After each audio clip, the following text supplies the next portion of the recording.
सबको लगता है। पहाड़ों की उबड़ खाबड़ और संकरी सड़क पर चलते हुए तकरीबन 2 घंटे बीत गए थे। दिन ढलने को था और हल्का धुंधला सा आसमान में दिखाई देने लगा था। तभी गाड़ी की खिड़की पर टकटकी लगाए बाहर देख रही डेजी अचानक से चीख पड़ती है। पापा, यहाँ कुछ था। मैंने अभी देखा, उधर झाड़ियों के पीछे से कुछ चमक रहा था। ऐसा लगा कुछ छिपकर देख रहा था जैसे। आपको कोई अच्छी जगह नहीं मिली ट्रांसफर लेने के लिए? घबराओ नहीं बेटा, आसपास जंगली इलाका है, कोई जानवर होगा। और जंगली जानवरों की आंखें अंधेरा होने के बाद ऐसे ही चमकती है। पापा, वो जानवर नहीं था, ट्रस्ट मी। हाँ, और पढ़ाओ इसे घोस्ट स्टोरीज। हर जगह इस लड़की को भूत प्रेत ही नजर आते हैं। चुपचाप सीधे बैठो और सामने देखो, बस पहुंचने ही वाले हम लोग। ज्यादा सवाल जवाब नहीं करो, पहले इस जंगल को देखकर दिमाग खराब हो रहा है। माँ की बात सुनकर डेजी चुपचाप आगे देखने लगती है। अचानक ही एक जंगली हिरन दौड़ते हुए उनकी गाड़ी के सामने से गुजरता है और झाड़ियों की ओर चला जाता है। जहां अचानक जानवर के गाड़ी के आगे आने से सिरिल और रोजी बुरी तरह घबरा गए थे, वहीं डेजी की नजर अभी भी झाड़ियों की ओर जाते हिरन पर ही थी। आपने देखा वो हिरन? वो उधर झाड़ियों के पास जाकर किसी इंसान की शेप में बदल गया था। ये सब क्या हो रहा है? कम ऑन डेजी, अब मुझे भी लग रहा है तुम्हारी मम्मी की बात सही है। तुम कुछ ज्यादा ही ओवर थिंकिंग कर रही हो। अरे वो जंगली जानवर था और यहाँ ये आम बात है बेटा, इसीलिए यहाँ पर स्लो ड्राइविंग करने के लिए कहा जाता है। मैं ही थोड़ा स्पीड में था। सिरिल और रोजी ने अपनी तरफ से डेजी को समझाने की पूरी कोशिश कर ली थी, लेकिन उसकी आंखों में डर अभी भी साफ नजर आ रहा था। पेशे से सिविल इंजीनियर सिरिल को 10 महीने के प्रोजेक्ट पर काम करने के लिए चीसा पानी के पहाड़ों में पोस्टिंग मिली थी। अपनी पत्नी और बेटी को लेकर आज वो साइट के पास में ही उसके लिए तैयार किए गए कॉटेज में जा रहा था। पहाड़ के बीचों बीच चल रहे प्रोजेक्ट के आसपास कोई रिहायशी कॉलोनी नहीं थी। हाँ, बीच में एक जंगल पड़ता था जिसे पार करने के बाद एक छोटा सा गांव था। साइट से कुछ दूरी पर ही कंपनी ने उसके लिए एक 1 रूम सेट तैयार कराया था, जिसमें सिरिल अपनी पत्नी रोजी और बेटी के साथ रहने लगा था। दिन के समय तो उन्हें कुछ खास दिक्कत नहीं होती थी, क्योंकि साइट पर लोगों का आना जाना लगा ही रहता था। लेकिन जैसे जैसे दिन ढलने लगता, जंगल से आती जंगली जानवरों की आवाज और साए साए करता सन्नाटा उनके दिल की धड़कनों को बढ़ा देता। ऊपर से डेजी के मन में बैठा डर रोजी के लिए बड़ी चुनौती बना हुआ था। शुरुआत के कुछ दिन बड़ी कठिनाइयों से बीते, लेकिन अब धीरे धीरे उन्हें इस माहौल की आदत होने लगी थी। 2 दिन में क्रिसमस का त्योहार था। सिरिल की पत्नी के साथ साथ उसकी 7 साल की बेटी भी क्रिसमस के लिए बहुत उत्साहित थी। 2 दिन में क्रिसमस है। अब हम चाहे शहर से दूर हों, लेकिन त्योहार तो मनाएंगे ही ना। डेजी का भी थोड़ा मन बदल जाएगा। अरे तुम चिंता क्यों करती हो? मैंने तो सुना है यहाँ गांव में भी क्रिसमस बहुत धूमधाम से मनाया जाता है। एक बड़ा सा चर्च भी है। इतना ही नहीं, गांव में बड़ा सुंदर मेला भी लगा है जो क्रिसमस तक चलेगा। हम लोग भी चलेंगे, मेले से ही सारी खरीदारी कर लेंगे। डेजी को भी अच्छा लगेगा। मेले की बात सुनकर सिरिल की बेटी डेजी मचल उठती है। पापा, मुझे अभी मेला देखने चलना है, बहुत मजा आएगा, चलो ना। बेटा, अभी तो मुझे ऑफिस जाना पड़ेगा, लेकिन मैं पूरी कोशिश करूंगा अगर अंधेरा होने से पहले घर आ गया तो फिर हम लोग गांव चलेंगे। सिरिल ने बेटी से वादा तो कर लिया था, लेकिन साइट पर इतना काम था कि दिन ढलने तक उसे फुर्सत ही नहीं मिली थी। मम्मा, पूरा दिन बीत गया, पापा आए ही नहीं, अंधेरा भी होने लगा। बेटा, पापा को कोई जरूरी काम आ गया होगा। समझदार बच्चे जिद नहीं करते ना। पापा के लेट आने के कारण डेजी बहुत नाराज थी और गुस्से में सो गई थी। अगले दिन सुबह के समय, पापा, आज ऑफिस मत जाओ, प्लीज हमें मेला घुमाने ले चलो ना। मेरे सारे दोस्त क्रिसमस की तैयारी कर रहे होंगे और हम यहाँ जंगल में कैद होकर बस दिन भर आपके लौटने का इंतजार करते रहते हैं। बेटा, पापा की मजबूरी है। साइट पर इतना काम है कि मैं चाह कर भी छुट्टी नहीं ले सकता, लेकिन प्रॉमिस आज जल्दी आऊंगा और फिर हम शॉपिंग करने जाएंगे। डेजी को पूरा यकीन था कि आज चाहे कुछ भी हो जाए, पापा उसे मेला घुमाने जरूर ले जाएंगे। धीरे धीरे वक्त बीतता चला जा रहा था। घड़ी के कांटों ने शाम के 5 बजने का संकेत दे दिया था, लेकिन अभी तक सिरिल का कोई अता पता नहीं था। अचानक ही रोजी को अपने दरवाजे पर दस्तक सुनाई देती है। रोजी मैडम, कोई है अंदर? रोजी मैम साहब। किसी महिला के बार बार आवाज देने पर रोजी दरवाजा खोलती है। दरवाजा खोलते ही एक ठंडा हवा का झोंका उसे छूकर गुजर जाता है। शाम के लगभग 5 बजे ही बाहर हल्का अंधेरा होने लगा था। रोजी ने महसूस किया कि जो हवा अभी अभी उसे छूकर गुजरी है वो कुछ अलग सी थी। अचानक उसकी नजर सामने खड़ी औरत पर पड़ती है। सामने एक 35-36 साल की औरत खड़ी हुई थी, जिसके पहनावे को देखकर ऐसा लगता था कि शायद वो यहीं पास के गांव की रहने वाली है। औरत ने अपना चेहरा घूंघट से ढका हुआ था। जीने से पल्लू से कुछ धुंधला सा उसका चेहरा नजर आ रहा था। रोजी ने गौर से घूंघट से उसका चेहरा देखने की कोशिश की और फिर बोली, आप कौन? मैंने आपको पहचाना नहीं। मुझे साहब ने भेजा है, उनके लिए चाय पानी लाने का काम करती हूँ। साहब ने कहा है कि आपको और बेबी को गांव ले जाकर मेला दिखा लाऊं, इसीलिए आप लोगों को लेने के लिए आई हूँ। लेकिन हम दोनों अकेले कैसे जाएंगे? मेला तो वो हम लोगों को लेकर जाने वाले थे ना? हाँ मैडम, साहब थोड़ा व्यस्त हैं, वो अभी नहीं आ पाएंगे, इसीलिए तो उन्होंने मुझे भेजा है। आप लोग ज्यादा देर ना करें, जल्दी से मेरे साथ चलिए। देखिए ना, अभी से अंधेरा घिरने लगा है। वापसी में साहब आपको लेने आ जाएंगे। पता नहीं यहाँ से गांव कितना दूर है। इतने दूर हम लोग पैदल कैसे जाएंगे? रुको, मैं सिरिल को फोन करती हूँ। मम्मा चलो ना प्लीज, पापा ने कहा है तो चलते हैं ना। रोजी ने अपना फोन उठाया। उसमें नेटवर्क नहीं आ रहा था। बेटी और गांव की औरत के बारे में कहने पर वो थोड़ी परेशान सी हो गई थी। अरे मैडम, समय मत बर्बाद करिए, आप घबराइए मत। यहाँ जंगल के बीच से ना एक छोटा सा रास्ता जाता है, मैं आप लोगों को वहीं से ले चलूंगी। ज्यादा देर नहीं लगेगी, बस 15 से 20 मिनट में हम लोग वहाँ पहुँच जाएंगे। रोजी ने महसूस किया कि जितनी देर वो उस महिला से बात कर रही थी, आसपास के पेड़ों पर बैठे पंछियों के झुंड उड़कर वहां से दूर जा रहे थे। माहौल में ठंडक बढ़ती जा रही थी और पास से झिंगुरों की सन्नाटा चीरती आवाजें भी सुनाई दे रही थी। उस औरत की बात सुनकर रोजी 2 पल के लिए सोचती है और फिर बेटी के उदास चेहरे की ओर देखकर गांव जाने को तैयार हो जाती है।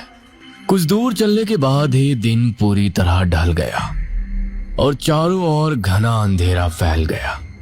अंधेरा घेरते ही जंगल में चारों ओर कुत्तों और जंगली सियारों के रोने की भयानक आवाज सुनाई देने लगी थी। ये जंगल तो बड़ा खतरनाक लग रहा है। तुम्हें अकेले इस जंगल को पार करने में डर नहीं लगता? मुझे लग रहा है शायद हमें वापस लौट जाना चाहिए। रोजी की बात सुनकर वो औरत रहस्यमयी तरीके से मुस्कुराने लगती है। डर? कैसा डर? आप शहर के लोग डर का मतलब कहाँ जानते हो? अब यहाँ आ गई हो तो डर किसे कहते हैं ये भी धीरे धीरे जान जाओगी। घर से निकलना आसान है, लेकिन अब वापस लौटना असंभव है। क्या मतलब? मेरा मतलब है कि अभी वापस जाने में जितना समय लगने वाला है उससे कम समय में हम गांव पहुंच जाएंगे। अभी लौटने का फायदा नहीं है। क्रिसमस आने वाला है। आपके घर पर क्रिसमस मनाते हैं या नहीं? हम तो बड़ी धूमधाम से ट्री लेकर आते हैं, फिर डेजी के साथ उसे सजाते हैं, केक काटते हैं, बहुत मजा आता है। मदर मैरी एंड जीसस सबकी रक्षा करें। इतना कहकर रोजी अपने गले में पहने क्रॉस को उठाकर अपने सर से लगाती है ये सब बातें बंद करो। ये किस तरह से बात कर रही हो तुम? मैं तुम्हारे धर्म को नहीं मानती, इसीलिए मुझे इसके बारे में बात करना पसंद नहीं। अरे गॉड तो सबका हेल्प करता है, भगवान कहो या अल्लाह या जीसस। आप एक बार प्रेम से उनके सामने कन्फेस करके देखो, सब कितना अच्छा लगने लगेगा। रोजी की बात पूरी सुने बिना ही उस औरत ने अपने कानों पर हाथ रख लिए और गुस्से में जोर से चिल्लाई, चुप करो, मैंने कहा चुप करो, बंद करो अपनी ये बकवास, बंद करो। रोजी उस औरत के इस तरह से चिल्लाकर बात करने से बहुत घबरा गई थी। उसने महसूस किया कि चिल्लाते समय उस औरत की आंखें अजीब तरह से लाल हो गई है। मम्मा, अभी मैंने वहाँ पेड़ के पीछे एक लड़की को खड़े हुए देखा। वो मुझे देखकर अजीब सी नजरों से घूर रही थी। उसका पूरा चेहरा बिल्कुल सफेद था और आंखें बिल्कुल काली। मुझे डर लग रहा है मम्मा। रोजी घूमकर उस तरफ देखती है। नहीं बेटा, यहाँ पर कुछ भी नहीं है, डरने की बात नहीं है, मम्मा है ना आपके साथ, आपको वहम हुआ होगा। बच्चों की कही सारी बातें झूठ या वहम नहीं होती।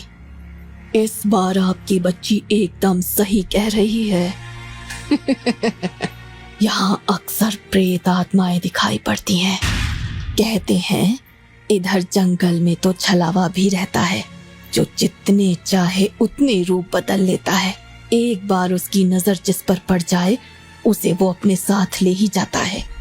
अंधेरा होने के बाद ये जंगल उसका हो जाता है। ये क्या कह रही हो तुम? इस तरह का भद्दा मजाक मत करो। देख नहीं रही हो बच्ची डर रही है? बच्चों के सामने क्या बोला जाता है क्या नहीं, इतनी भी तमीज नहीं है तुम्हारे अंदर। पता नहीं सिरिल ने क्या सोच कर इसे भेज दिया। मैडम, आप दूर गांव से आई है ना, इसीलिए अभी इस पहाड़ के बारे में ज्यादा नहीं जानती हैं। चलिए मैं आपको बता देती हूँ। कहानी सुनाते हुए रास्ता भी आसानी से बीत जाएगा। गांव में लोग कहते हैं कि बहुत साल पहले इस जंगल में एक डायन रहती थी, जो भेष बदलकर लोगों को छलती थी। वो डायन 3 बार आवाज लगाती थी।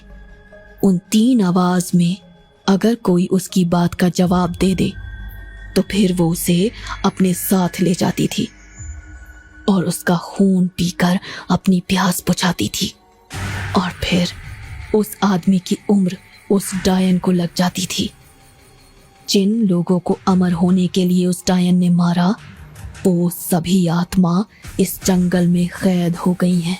असमय मौत हुई है ना, मुक्ति मिलना आसान नहीं होता। इसीलिए एक नहीं दर्जनों आत्माएं घूमती हैं इस जंगल में।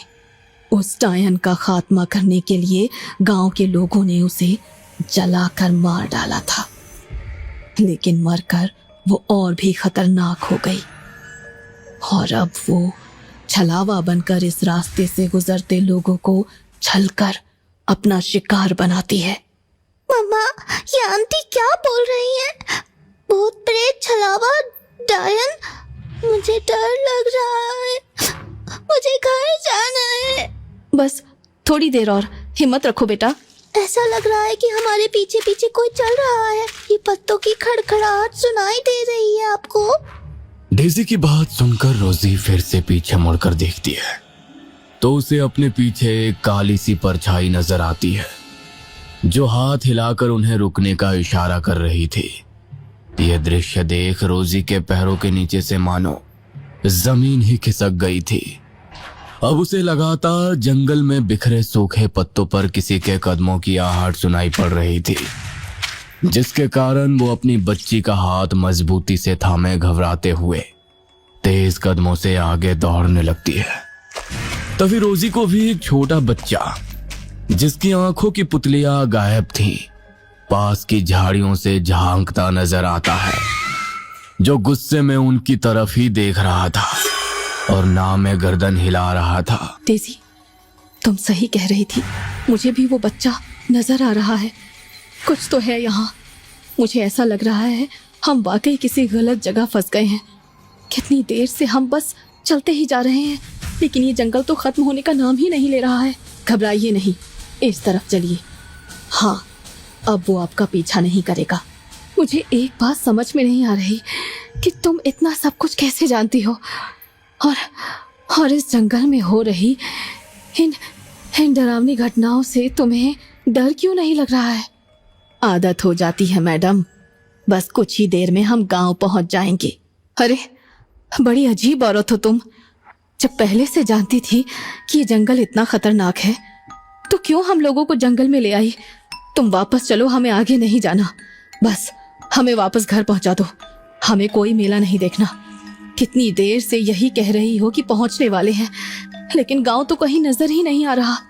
बस थोड़ी दूर और चलना है, फिर आपकी सारी तकलीफ दूर हो जाएगी, सारे डर दूर हो जाएंगे और ये आत्माएं जिनसे आप इतना घबरा रही हैं वो भी तुम्हें डरा नहीं पाएंगी।